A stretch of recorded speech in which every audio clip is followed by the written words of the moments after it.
Hə, köynələr. Səhər-səhər yerimiz məlum. Gəlmişəm bax bu bizim Bakımızın ən gözəl yerlərindən birinə, ən mənzərəli yerlərindən birinə gəlmişəm səhər bir hava alım. Hələ dayanmışdım burada, birdən yadıma düşdü ki, o vaxtı mənim rəhmətli atam mənə danışardı ki, bax bu dəqiqə mən durduğum yerdə, bax indi gəlin çəkim mən sizə. Fırladım kameranı o tərəf. Bax görürsüz? Bu düz həmən bu mənzərəli yerin mərkəzidir də, yəni Dağüstü Parkın üstü. Ne zamansa burada Kirovun heykəli dayanıb. O Kirovun heykəlinin altında isə bax indiyənə kimi də, yəni bu sahə boşdur, bilmirəm indi orada nə var.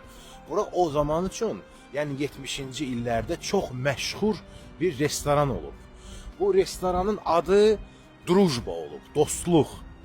Yəni mən inanıram ki, bu dəqiqə mənə qulaq asanlar çoxsunun yadına düşəcək həmən bu restoran.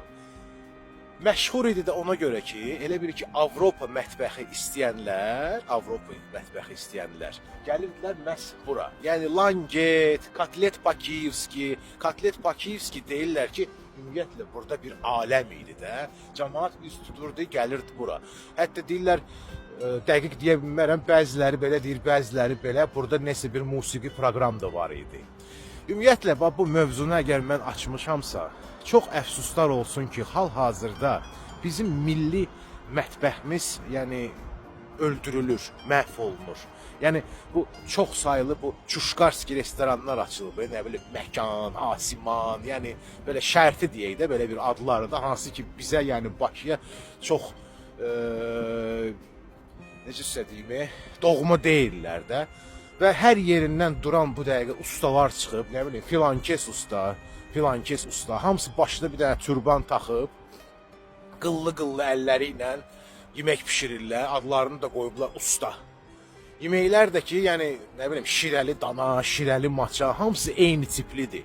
Yəni, götürülür böyük bir dənə bir kusok, yəni, bir hissə, ətin bir hissəsi, yağlı hissəsi, o da atılır böyle en qədərli bir əmcək yağının içinə, başa düşdünüz? O yağın içində də fırça qaynayır, sonra da qoyurlar cəmaatın qabağına. Başa düşürsünüz? Yəni bu Azərbaycan mətbəxi deyil. Bizim çox zərif, zəngin, özümüzə məxsus bir yeməklərimiz olub həmişə. Ümumiyyətlə bir dənə aşımızı götürsək, bizim hər bölgənin bir neçə cür, yəni aş növləri olub da. Amma bu hindiki bu ətləri belə götürürlər, atırlar vedrənin içinə, qazanın içinə. Bu bağışlayın məni Neolit dövrünü xatırladır da, daş adamının dövrləri. Başa düşürsünüz? Daş adamı olan zamanı, o zaman yox idi axı incəliklər, hələ yeməklər kəşf olunmamış idi. O vaxtı nə edirdilər? Daşın içində, ocağın üstündə bişirirdilər. Sonra da biz həvslənirik ki, hər ikinci, üçüncü adamın ödlə problemi var. Hər üçüncü, dördüncü adam insult olur. Hər altıncı, yeddinci adamı infarkt vurur. Da infarkt vurardı. Yəni bizə bu dəqiqə çalışırlar, biz istəməyən, yəni ki bizə məxsus olmayan bu belə deyim deyirsə, hazırlaması ki asandır. Yəni bu belə yağın içində, fırç yağın içində yağlı yeməkləri yeritmək də.